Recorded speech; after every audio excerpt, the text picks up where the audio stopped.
예, 손석희 사장과 관련된 내용입니다. 2017년 4월 16일 일요일이었습니다. 그날이 무슨 날이죠?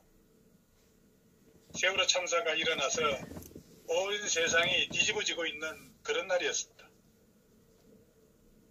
그런데 공교롭게도 그날 해운대에서는 지금의 KBS 양성동 사장도 해운대의 어느 노래방에서 손석희 사장과 비슷한 시간대에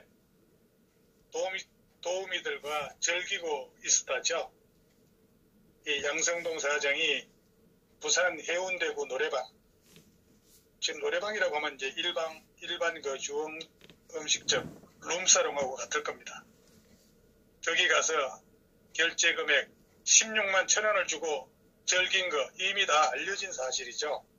네.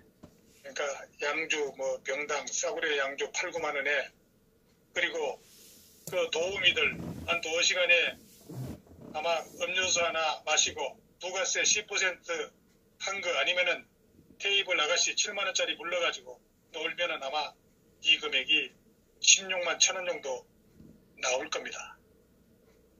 어쩌면 같은 날 한 명은 KBS, 또 한 명은 JTBC 사장.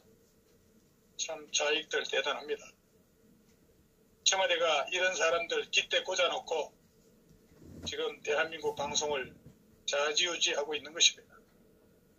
바로 그날 손석희 사장은 일요일 밤 세월호가 일어난 날 밤 10시쯤에 경기도 과천의 캄캄한 그 교회 옆 어느 공터 주차장에서 운전기사 없이 업무용 승용차를 손수 운전하다가 후진하면서 접촉사고를 냈다는 거죠.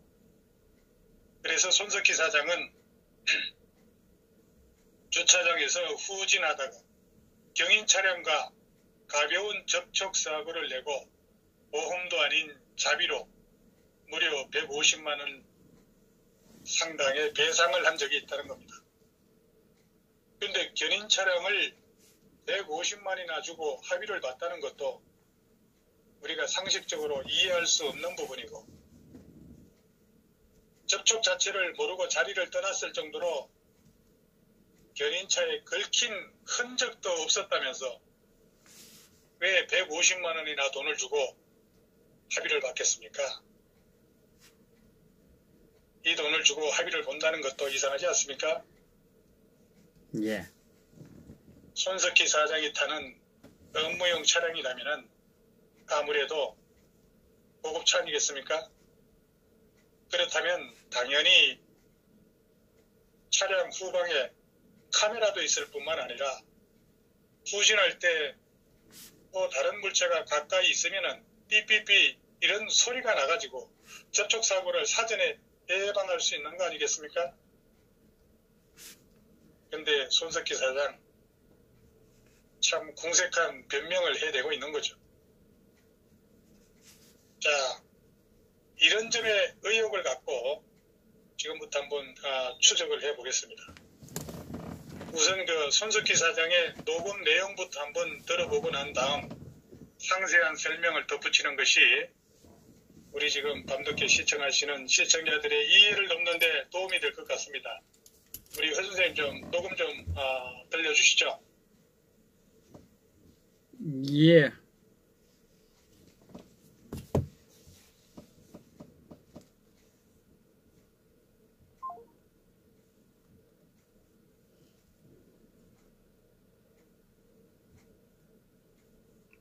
잠깐만요.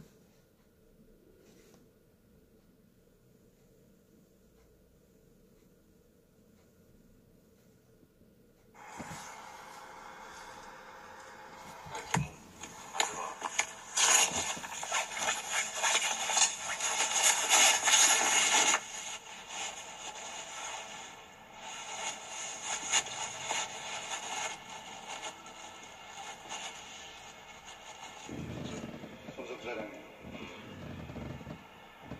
방금 저한테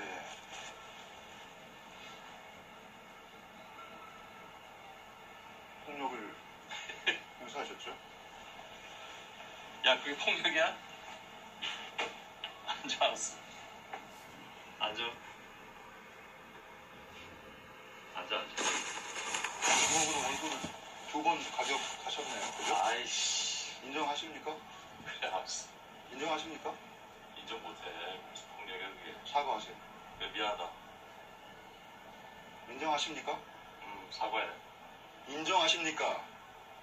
에이, 조석희 사장님 인정하십니까? 인정 안 하십니까? 아팠니? 인정하십니까? 아니, 내가 물어보잖아. 인정하십니까? 아팠냐고. 마지막으로 묻겠습니다. 그래. 인정하십니까? 아팠다면 내가 인정할게.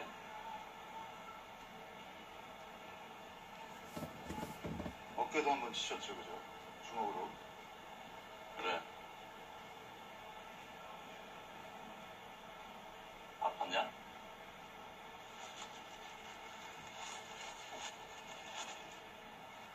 아팠어? 오른쪽 얼굴 2번, 오른쪽 어깨 한 번 주먹으로 가격하셨죠? 아팠냐고 물어봤잖아. 선배님, 정석희 사장님 아니, 선배님이라고 불러라. 인정하십니까? 인정 안 하십니까? 아팠냐고. 자, 그럼 여기 종업원 불러서 됐어. 그래, 인정해줄게. 인정하십니까? 사과하십시오. 미안하다.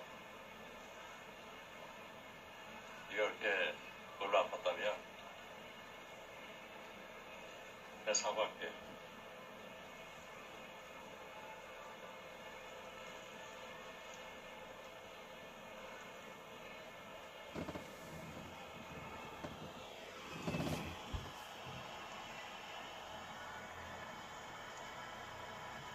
사과한다고.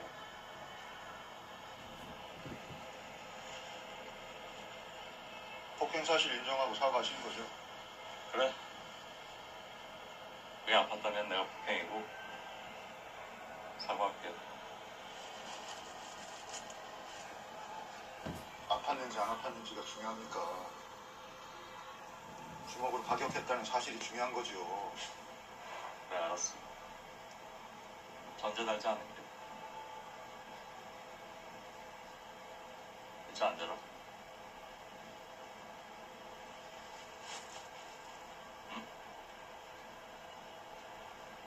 실망을 금치 못하겠어요. 그래. 앉아. 앉아서 얘기해. 너 아직 나하고 얘기 안 끝났다니까.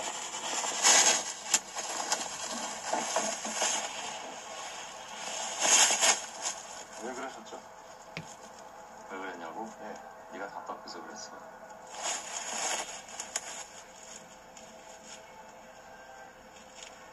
위법이고 불법이에요. 이번 행동. 그죠? 아시죠? 아시죠? 아시죠? 모르세요? 그게 폭력이니?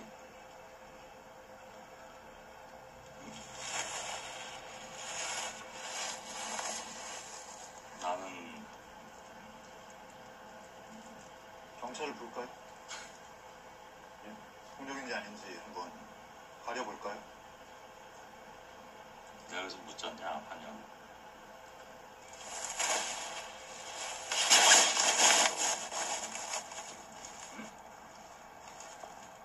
아주 많이 아팠어요. 그랬냐? 네. 그래. 그럼 미안하다. 생각해보니까 물리적 강도의 크기와 상관없이 아플 수 있겠다.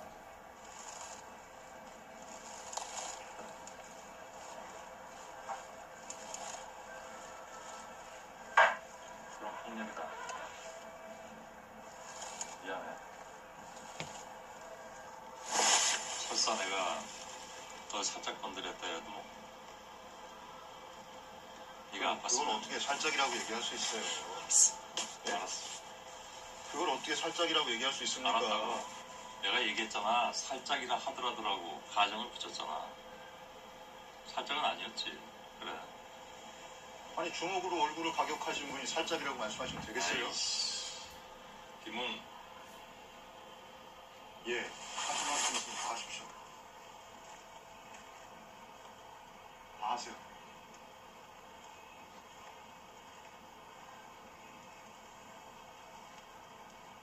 다 하십시오.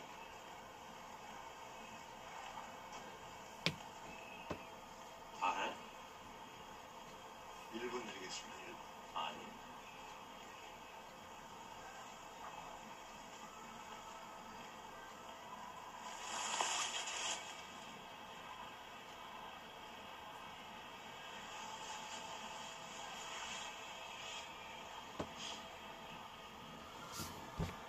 우리 다시 냉정하게 얘기하자.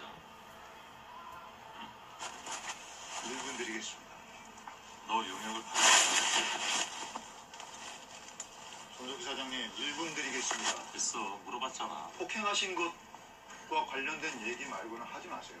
미안하다고 얘기했잖아. 그거는. 그 얘기만 듣고 싶어서 그랬어? 제가 아까부터 말씀드렸지 않습니까? 그래. 끝났다고. 안 끝났어. 그렇게 끝내면 안 되는 거야.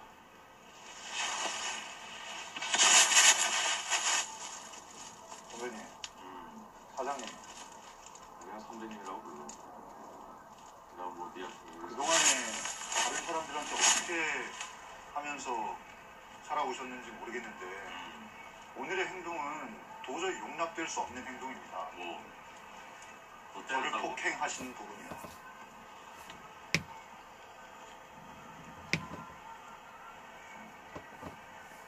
그러지 마. 인정 안 하십니까? 아까 얘기했잖아. 뭐라고요? 미안하다고 얘기했잖아.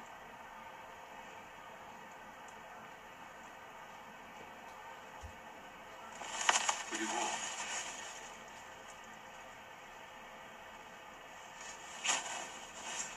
다른 얘기 하지 아니야. 제가 아까 이미 다 말씀드렸고요. 저는 더 이상 드릴 말씀이 없어요. 그러면 예, 정말 죄송한데 다른 방법을 찾아야지. 다른 방법을 찾아야지.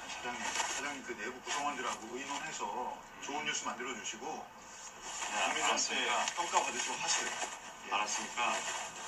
저한테는 그와 관련된 말씀 하지 마십시오. 아니야. 해야 되겠어. 이렇게 하자고. 저는 하지 마세요. 아니, 알았어. 저 정말로 경찰 부를 거니까요. 이거 하지 마세요. 여기서 왜 경찰이 왜 나와? 여기서 경찰이 왜 나와? 손대지 마세요. 그러니까. 제 몸에 다시 손대지 마십시오. 알았어. 그런데 내가 할 얘기 해야 되지. 할 얘기 이따가 저기 이메일로 보내십시오. 이메일. 아니야, 그러지 않아. 아니면 뭐 저기 뭐 메신저로 하세요. 그러지 말고. 아니 선배님.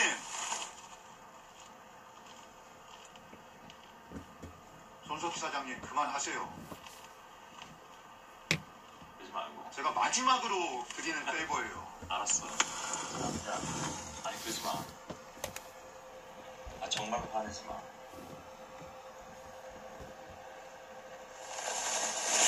이왕 나가게 해주십시오. 나가겠습니다. 아니, 나가기 전에 이게 마무리한 거. 아니 저는 제 뜻을 다 말씀드렸어요. 뭔데? 아니 저는 사장님하고 더 이상 얘기할 이유가 없어요. 있어. 아니 제가 당사자고요. 제가 원하지 않습니다. 왜냐면. 제가 당사자고 제가 원하지 않습니다. 선생님. 알겠는데, 그만하십시오. 왜 있냐면, 그만하십시오.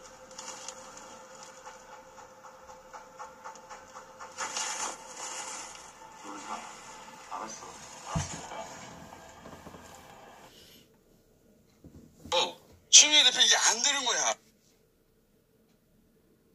자, 잘 들으셨죠?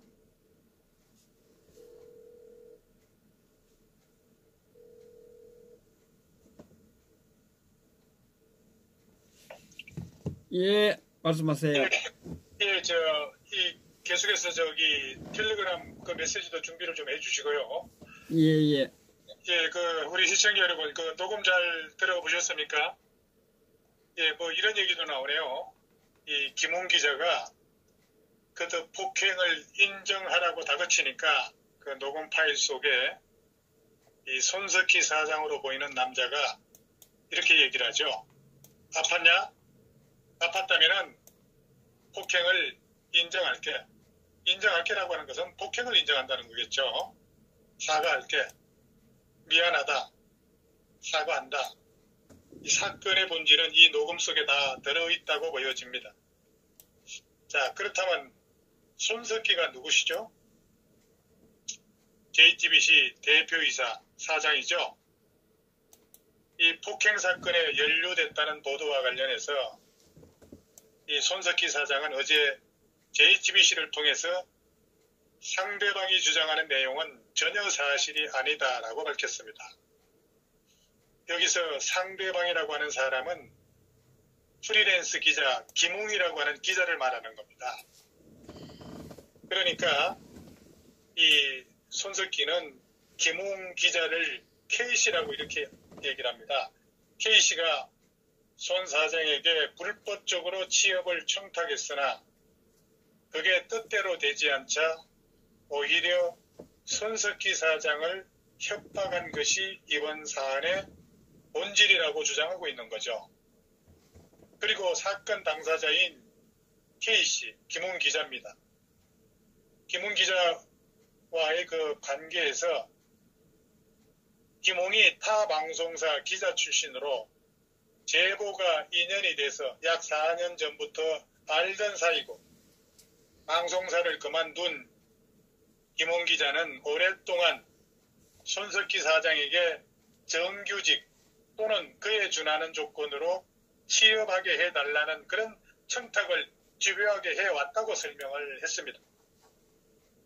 그런데 여기서 이유 없이 집요하게 취업 청탁을 해왔는지 의심이 가는 대목이죠.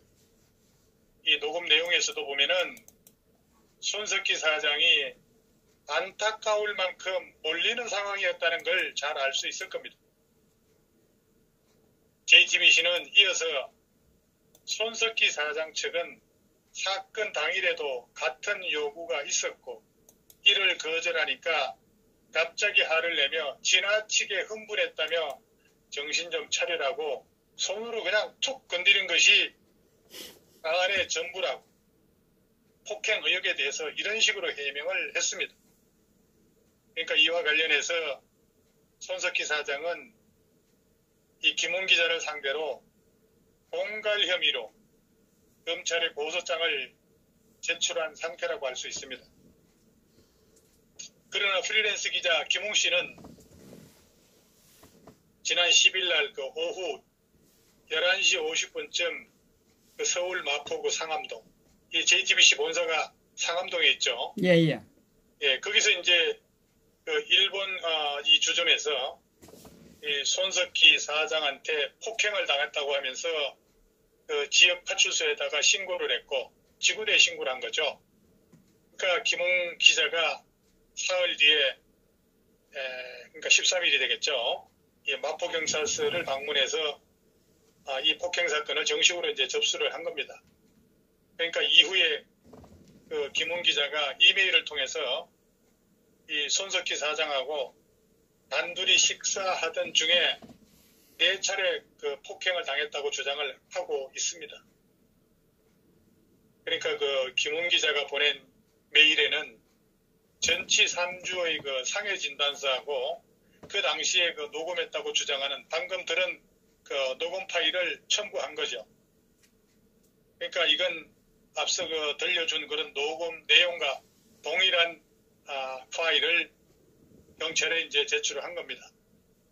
그런데 어제 오후 8시 뉴스룸 오프닝에서 이제 그 손석희 사장이 얘기하는 걸 제가 들었습니다. 그러니까 뭐라고 얘기를 하냐면은 오늘 저에 대한 기사로 많이 놀라셨을 줄 압니다. 저로서는 드릴 말씀이 많으나 사실 주장은 은연히 다르다고 말씀을 드리겠다. 이렇게 얘기를 했습니다. 그리고 사법당국에서 모든 것을 밝혀주리라 믿고 자신은 앞으로도 흔들림 없이 뉴스룸을 진행하겠다. 이렇게 클로징 발언을 했습니다. 자, 이제 이 사건의 본질을 두고 포털과 SNS상에 논란이 가열되고 있는 상황이죠. 오늘 하루 종일 그 포털에서 손석희가 그냥 부동의 1위를 계속해서 차지하고 있고 아마 이 순간에도 손석희가 1위를 달리고 있을 것 같습니다. 그럼 좀 더 사건의 본질을 두고 깊이 들어가 보겠습니다. 이 손석희는 원래 그 안나경 아나운서라고 있습니다. 이 안나경 아나운서하고 이 불륜 관계라고 하는 사실은 그동안에도 여러 차례 그 지적이 된 바 있었습니다만은 김웅 기자가 그 점을 약점 잡아서 일자리를 요구한 거고 손석희가 쪽팔려서 교통사고건이라고 둘러댄 게 아닌가라는 의혹이 있는 거죠. 그리고 교통사고 뺑소니 당시에 그 동승했던 사람이 젊은 여자 아나운서 안나경 아나운서라는 거죠. 이 안나경 아나운서가 뉴스 브리핑에 나오는 아나운서고 이 89년생입니다. 89년생. 아마 자기 딸보다도 어린 아나운서라고 볼 수가 있겠습니다. 손석희 나이가 지금 63살이니까 89년생이니까 언뜻 봐서 한 33살 차이가 나네요. 자, 그런데 손석희는 90세가 넘은 어머니를 옆에 태웠다고 하죠. 내 어머니 집이 목동에 살았었거든요. 목동에 그 현대아파트 행복한 세상 옆에 현대백화점이라고 있는데 거기 그 가끔씩 거기 식당가에 나타나서 이 목동 쪽에서 손석희와 그 어머니를 본 사람들이 여러 명이 있습니다. 자, 이 손석희하고 안나경의 관계는 오래된 일이고 또 그 일로 손석희의 그 마누라는 애들하고 같이 아마 지금 미국에 있으면서 별거 상태라는 그런 소문도 무성합니다. 어쨌든 그 방금 여러분들께서 그 녹음을 들어보셔서 아시겠습니다만은 손석희 사장이 뭔가 약점이 단단히 잡혀 안쓰럽게 끌려다니는 그런 모습이었지 않습니까? 맞습니다. 주머니 속에 송곳은 언젠가는 옷을 뚫고 나오는 법입니다. 이 방송이 그동안 가짜 뉴스를 생산하고 국민을 속이고 선동한 위선자의 민낯을 볼 수 있는 기회가 아닌가 생각합니다. 그런데 또 다른 의문에 대해 김웅 기자는 2017년 손석희가 차를 몰고 2017년 그러니까 세월호 당일날입니다. 세월호가 일어난 날 밤 그 순간에도 아이들은 죽어가는 그런 시간이었겠죠. 손석희가 차를 몰고 나오다가 그 컴컴한 주차장에서 차를 몰고 나오다가 견인 차량과 충돌했는데 피해 차량에 대해 사고 고지 없이 뺑소니를 했다고 주장을 하고 손석희 사장은 피해 차량과 원만하게 합의를 끝냈는데 이놈의 김웅 기자가 취업을 청탁하면서 협박을 했다고 이렇게 주장을 하고 있는 거예요. 그런데 이상한 게 있습니다. 이상한 게 첫째로 보면은 원만히 해결되어 별거 아니라는 그런 교통사고가 협박의 대상이 되었을까라는 겁니다.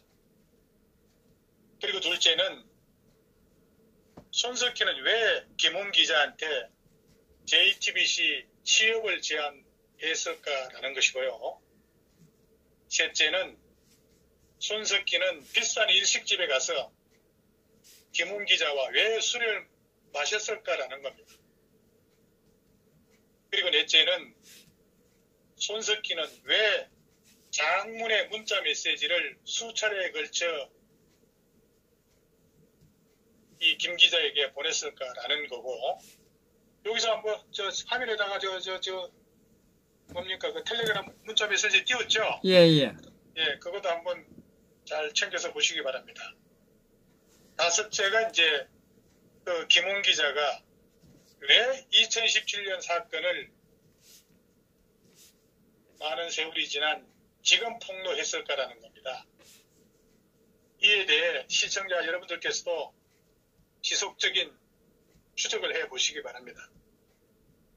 자, 이와 같은 그 내용을 볼 때 이제 김웅이라고 하는 기자가 교통사고를 미끼로 자신을 협박했다는 손석희의 말에 일부 공감이 갑니다.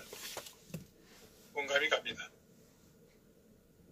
당시 차량에는 이 후배 안나경 아나운서가 타고 있었고 차량을 후진하다가 들이받고는 그대로 도주했다가 나중에 합의했다는 것이죠. 당시 이 사실을 인지한 김웅이라는 기자가 불륜으로 보고 추적을 했다고 합니다. 결국 이걸 미끼로 손석희 사장은 자사에 이 김웅 기자를 취직시켜주는 대가로 불륜 사실을 덮으려 했다는 것이 아마도 여러분들이나 저나 가장 근접한 추론이 아닐까 이렇게 생각을 합니다. 입에서 연기가 나면서도 담배 안 피웠다 하고 술 냄새 나면서도 술 안 마셨다고 끝까지 우기는 놈들 아니겠습니까? 조금 있으면 연기도 사라지고 술 냄새도 사라질 것입니다. 다시 말씀드리자면은 2017년 세월호 당시 그날 단순한 차량 접속 사고를 빌미로 정규직 취업 징탁이 있었다? 이거 뭔가 이상하지 않나요? 단순한 사고라면은 보험 처리나 현금으로 처리하면 될 일이지. 문제는 손석희 말고 차량에 함께 탑승한 여자가 문제겠죠. 여자.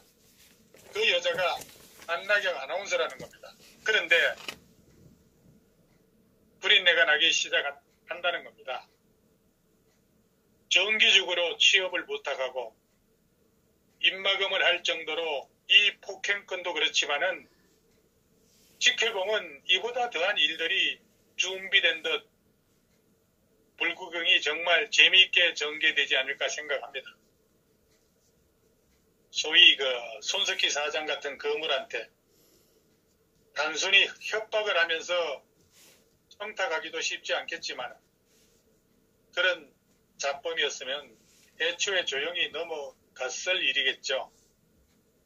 이건 누가 봐도 어떻게 해서라도 JTBC에 난리 안 일으키고 자리 하나 줄까 하고 궁리하는 거였을 겁니다. 책 잡힌 게 없다면 저렇게까지 나올 수가 없겠죠. 입사, 회사에 들어가는 건 원래 투명하게 해야 하는 법인데 저렇게 뒤에서 자기 힘으로 구슬리려는 데서 JTBC의 공정성은 이미 허구가 된 거고 요 메시지만으로도 이미 위선이 그대로 드러난 것이라고 볼 수가 있습니다. 텔레그램 메시지를 말하는 겁니다. 이건 누가 봐도 손석희가 뭔가 김웅 기자한테 약점을 잡힌 게 사실인 것 같고 그로 인해 오히려 사건을 덮으려 손석희 사장이 취업을 미끼로 김웅 기자를 달랬으나 취업 자체도 차일피일 미루면서 다툼이 있었던 것으로 추정되는 겁니다. 손석희 사장이 지난 정권에서도 있지도 않은 허위 보도로 풍지 평파를 일으킨 장본인으로 언젠가 그 재상이 낱낱이 드러날 것으로 생각되지만 아직도 공적이 이 자익정권에선 인정돼서인지 눈에 보이는 게 없어 김웅 기자를 때려서 3주씩이나 상해를 입히고 이거 참 기가 막힙니다. 종편의 보도라고는 막강한 힘으로 국민의 눈을 속이고 진실을 왜곡하는 수단으로 사용하는 시대는 이제 끝내야 합니다. 이 손석희의 가면이 진실로 드러나는 것은 시간 문제가 아닐까 싶습니다. 그리고 그 위에 손석희 메시지 한번 자세히 한번 보세요. 여기서 우리 국민들이 우리 시청자 여러분들께서 주목해야 할 그런 부분들이 있습니다. 손석희의 그 메시지 중에 쭉 위에서 한번 훑어보세요. 1년 만에 자한당과 조중동의 세상이 되어버렸다고 하면서 다이내믹한 코리아다 라고 표현한 부분은 그야말로 좌파들도 이제 이 정권이 거의 끝나가고 있음을 실감하고 있다는 것에 주목하기 바랍니다. 이에 결정적인 역할을 한 게 태극기 중심 세력 대한애국당의 역할이 압도한 것입니다. 우리 국민들은 이제 조금만 더 힘을 내어 주사파 정부의 투쟁을 성사시켜 하루빨리 뭔가를 권자해서 끌어내서 정상적인 나라가 되도록 힘을 기울여야 할 것입니다. 자, 다시 한번 정리해보면은 녹취록에서 손석희 사장이 후배 기자인 김웅을 손으로 툭툭 건드렸다는 사실은 인정한 걸로 봐서 폭행 사실에 대해 시인하였고 그걸로 전치 3주의 상해 진단서를 제출했다면 그 상해 진단서가 가짜라고 하는 걸 손석희 사장이 입증을 해야 하는데 그거 쉽지 않죠. 그렇지 않겠습니까? 네. 일단 상해에 대한 범죄는 완벽한 성립이 가능하고 그 원인이 중요한데 누가 취업을 먼저 제안했느냐고 하는 문제로 이건 공갈죄의 성립의 가장 중요한 입증 요인으로서 수사상 밝혀질 것으로 예상됩니다.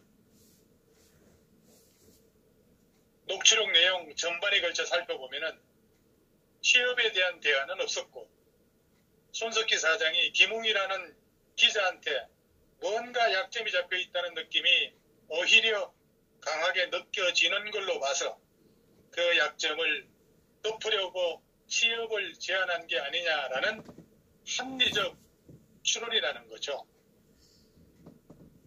그리고 이 정권의 비호를 받고 있는 천하의 손석희 사장이 일개 프리랜스 후배한테 취업 미끼 협박을 당했다면 이는 국민을 기만하고 있는 것으로 앞으로 수사를 통해 명명백백 밝혀져야 할 것입니다. 이 정권 하에서 그 어느 누가 손석희 사장을 건드리겠습니까? 2014년 지방선거 지상파 3사 출구조사 결과 여러분들 다 기억하고 있을 겁니다. 그 결과를 사전에 입수한 JTBC는 지상파 3사보다도 먼저 방송을 해서 그때 손석희 사장은 민형사 사건에 고소를 당하지만은 민사사건은 패소하고 형사사건에 대해서는 문재인 정부가 출범한 후에 2017년 10월 달에 손석희 사장 무죄 판결을 받았습니다. 그러니까 손석희 자체를 건드리면 바로 적폐로 몰릴 텐데 그런데 김홍 기자는 손석희 사장을 건드렸습니다. 이거 대단한 용기를 할 수 있습니다. 경찰과 검찰이 권력의 주구가 될 것인지 민중의 지팡이가 될 것인지는 귀추가 주목됩니다. 이 손석희 사장의 본질은 촛불 이전부터 본인이 지적한 대로 그리고 애국 시민들께서 보시는 그대로일 겁니다.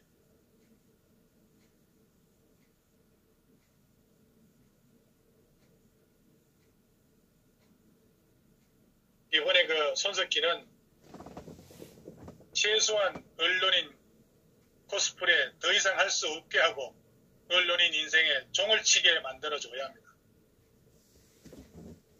무려 33살 나이 차이 불륜 운운하는 것보다 정치적 폐양성을 감추고 정권 전복 폭동의 도선을 짚었다는 사실만으로 이 사람의 도덕성은 이미 기대할 수 없다고 봅니다. 그리고 JTBC와 홍석현에 대해서도 돋보기를 들이대고 조사해 봐야 합니다. 손석희를 영입하며 촛불 강난에 불을 지피고 그 후에 이재용이라는 조카까지도 매정하게 내치던 홍석현의 의도, JTBC의 실체, 이를 철저하게 파헤치지 않고서는 정의란 없다고 봅니다. 진정 호남 출신이라는 단 하나만으로 홍석현이 경거망동한 건지, 아니면은 무엇인가 드러나지 않는 배후의 약점을 잡혀서 JTBC를 정권 전복의 도구로 헌납할 수밖에 없었던 것인지 밝혀야 할 것입니다. 손석희 사장은 가짜 태블릿 PC를 도둑질해서 촛불 집회의 원인을 제공하고 문재인이 대통령직을 강탈하는 데 일조한 1등 공신이고, 검찰도 경찰도 판사도 다들 악랄한 좌파들인데, 이런 중대한 폭행 사건을 덮을 수 있는 법치가 존재할지 우려스러운 게 대한민국 작금의 현실입니다. 어쨌든 이제 민심이 완전히 이 사기 댓글 조작 정부를 떠났다는 걸 의미하고 있는 것입니다. 이것은 손석희가 언론이기 때문에 판단이 정확할 겁니다. 이제 사법부도 정신 차려야 합니다. 특히 생생히 그날그날 모두를 방송하는 앵커로서 수없이 쏟아지는 세상 만사를 접하다가 보면 자연적으로 세상을 보게 되는, 아니 판단하게 되는 능력이 생기겠지만, 손석희가 예상했듯이 이 정부에 대해 민심이 거의 끝났다고 보는 게 확실합니다. 앞으로 손석희는 물론 이 정권에 몸담았던 작자들은 자기 관리를 지금부터 잘 하기 바랍니다. 아마 피바람이 불 걸로 예상됩니다. 홍석현이는 정권이 바뀌면은 손석희 때문에 결국은 골로 갈 것이고, 그리고 보강그룹을 포함한 홍가 집단은 풍비박산 날 것입니다. 삼성에서도 보호해주지 않을 거고, 조선시대의 역사가 되풀이되는 게 아닐까 우려스럽습니다. 해경궁 홍씨, 홍나이를 말하는 겁니다. 해경궁 홍씨가 외가 측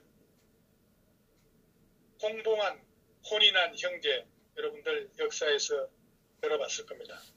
이것은 홍석현, 홍정도를 대입해보면은 사도세자 이건희 회장입니다. 사도세자를 죽이려 했고, 결국에는 집안 자체가 풍비박산 났던 거 아니겠습니까? 그런 역사가 재현될 가능성이 보이는데, 그 촉매제는 손석희 사장이라고 할 수 있습니다. 다시 한번 지적해보면은 손석희 사장의 주장은 말이 되지 않습니다. 첫째, 교통사고다, 주차장에서 후진하다가 차를 들이받아 배상했다고 하는데 그것이 무슨 협박거리가 됩니까? 이런 경우 보다 더한 물적 피해도 쌍방간 합의되면 공소권 없음으로 처리되는 걸로 알고 있습니다. 그리고 둘째는 지금 탑재하고 있는 그 텔레그램 메시지를 보면은 손석희가 협박당했다는 거 말이 안 된다만, 하여튼 폭행당한 사람을 JTBC에 취업시켜 주려고 노력한 점은 인정이 되죠. 셋째는 일식집에서 술을 마시다가 어떻게 폭행이 발생한 것인지 그 원인을 서로의 주장이 달라 알 수는 없지만은 손석희 사장이 뭐라고 했습니까?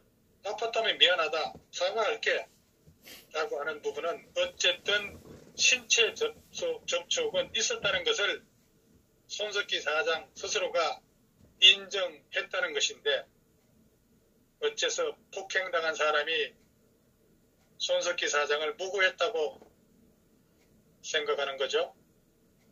오히려 손석희가 상대방을 무고한 것이라는 생각이 거의 100%가 아닐까 생각합니다. 손 사장 말로는 취업 청탁 안 들어줘서 협박 받았다고 하나 손석희 사장이 쓴 글의 문맥으로 봐서는 손석희 사장이 뭔가 프리랜스 김웅 기자한테 약점을 잡힌 게 분명합니다. 무슨 약점일까요? 경찰 조사에서 다 드러날 거 손석희 사장 각오하고 있겠죠. 재미있겠습니다, 앞으로. 예, 물러나는 건 시간 문제입니다. 폭행을 했든 안 했든 자한당 조중동 세상 운운하는 저 손석희의 가정스러운 위선이 까발려진 게 더 속 시원합니다. 손석희도 이제 쫑이 났습니다. 하여간 주사파들은 남자가 조심해야 될 삼끝, 손끝, 혀끝, 거시기끝 중에서 특히 거시기끝이 통제가 안 돼요. 안희정, 이재명 맞지 않습니까? 왜 웃어요? 사실 손석희가 폭행을 했든 말든 저는 그런 지역적인 문제에는 사실 관심이 없습니다. 아마 손석희도 상대방도 제대로 된 인물이 아닌 것은 감은 푹푹 들죠. 문제는 저 텔레그램 속에 쓰여진 자한당과 조중동 세상 운운이라는 그런 표현입니다. 이것은 특정 정치 성향과 세력의 주구임을 스스로 드러낸 바이고 이것은 손석희가 언론인으로서 결코 공정하지 못하는 것임을 증명하는 거라 봅니다. 지난 촛불 폭동을 지피우던 태블릿 PC의 신빙성을 심히 의심하지 않을 수 없는 분명한 증거라고 할 수 있습니다. 또한 손석희가 정직하지 못하다고 하는 것은 사망사고도 아닌 차량 접촉사고를 두고 누가 그를 빌미로 협박을 한단 말이며 접촉사고 가지고 협박당하는 똘끼도 있단 말인가요? 그 안에 무슨 정치 공작용 도구나 애첩이 있어서 발견되었다는 거겠죠. 하여간 이번 고소를 두고 손석희 사장이 크게 똥물을 뒤집어 쓰고 인생이 뭔지를 각성할 수 있게 되기를 바랍니다. 이 범죄의 사실이 증명되면 물론 처벌을 받아야 하며 거짓말에 대해서도 인생 종치게 되어야 할 것입니다. 메신저에서 그 김웅 기자가 손석희를 선배님이라고 호칭하니까 손석희가 아주 긴 메시지를 보내는 것으로 봐서 이 기자가 접촉 사고를 이용해서 협박했다는 주장은 사실 무근인 듯 합니다. 아마도 손석희 사장이 심각한 약점을 잡힌 것이 아주 분명해 보입니다. 이왕 이렇게 됐으니 김웅 기자는 이제 JTBC 취업은 포기하고 손석희 사장의 약점을 계속해서 까발리기 바랍니다. 축약에서 이 손석희의 팩트체크를 해보면은 손석희가 교통사고를 냈고 이걸 빌미로 취업 청탁을 받았고 어떻게든 취업을 시켜주려고 노력을 했고 그리고 협박을 받았고 그리고 폭행을 했다는 겁니다. 뭐 탁 쳤더니 윽 하고 죽었다냐? 이건 아니잖아요. 손석희 말은 김웅 기자 말 다 접어두고 우리 팩트만 갖고 한번 가보자 이거죠. 손석희가 그 세월호 당일날 접촉사고 내고 뺑소니 친 것 그리고 그 후에 상대방 운전사가 추적해서 사고 수습해서 돈 물어준 거 이거 팩트입니다. 거기다가 이번에 김웅 기자가 진단서 3주 나왔으니까 이 폭행건 두 번째 팩트입니다. 이렇게 되면은 뺑소니 운전사건 여기다가 폭행 사건 피해자가 됩니다. 둘 다 상당히 재질이 나쁜 범죄 도행입니다. 이 국민대학 나온 손석희, 그동안 운이 좋았으니까 이제 나쁜 운이 돌아오고 있습니다. 사주팔자라고 하는 게 다 돌아갑니다. 처음부터 끝까지 이렇게 운이 좋을 수가 없습니다. 지구는 둥글고 23.5도 기울어져 있습니다. 우리 의자의 편히 앉아서 우리 시청자 여러분들과 함께 구경을 좀 해야 될 것 같습니다. 그리고 경찰들 하는 꼬라지도 좀 지켜보고 말이죠. 상대가 화를 내며 지나치게 흥분하면은 툭툭 쳐도 된다는 말인가 본데, 이거 지나치게 흥분한 사람을 여태껏 보지를 못했거나 이거 거짓말하고 있는 겁니다. 아니, 지나치게 흥분하는 그런 사람은 툭툭 칠 수가 없습니다. 죽고 싶은 생각이 없다면 어떠한 경우에도 폭력은 안 되죠. 이 손석희 일당,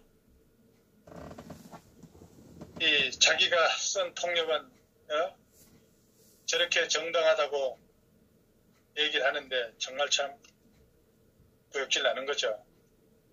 원래 이 나라는 진보적 보수주의의 길을 걸어야 할 이 상생함에도 진보라는 단어를 차지하기 위해서 이분법적으로 그 둘을 나눠서 현혹시키는 사회주의 기득권 세력과 자신의 세력 확장 유지를 위해서 강한 힘인 수구 기득권의 각축당 탓에 이런 난백상을 스스로 고착시킨 책임은 우리 모두에게도 있습니다.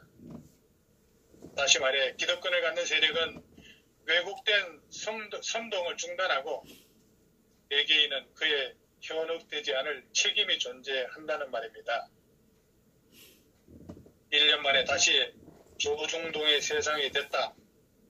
자탄하는 손석희 같은 좌파 기득권이 수구적일 수밖에 없는 이유도 과거 양반계층의 후예들이 일본 적대시를 민간선동을 통해서 세력 회기에 이용하는 것에 더해 사회주의 보루 중국을 사대하던 버릇 역시 여지껏 버리지 못했기 때문입니다. 세상 그 어떤 국가도 지도층의 사리사욕이 백권주의를 부추겨 왔을 뿐 민초들의 의지와는 거의 모든 면에서 상충되었다는 역사적 교훈을 잊지 말아야 이런 자들의 폐악질로부터 자유로운 민주주의의 자리매김을 할 수 있다고 생각합니다. 자, 이 문제 여기까지 하겠습니다. 다음은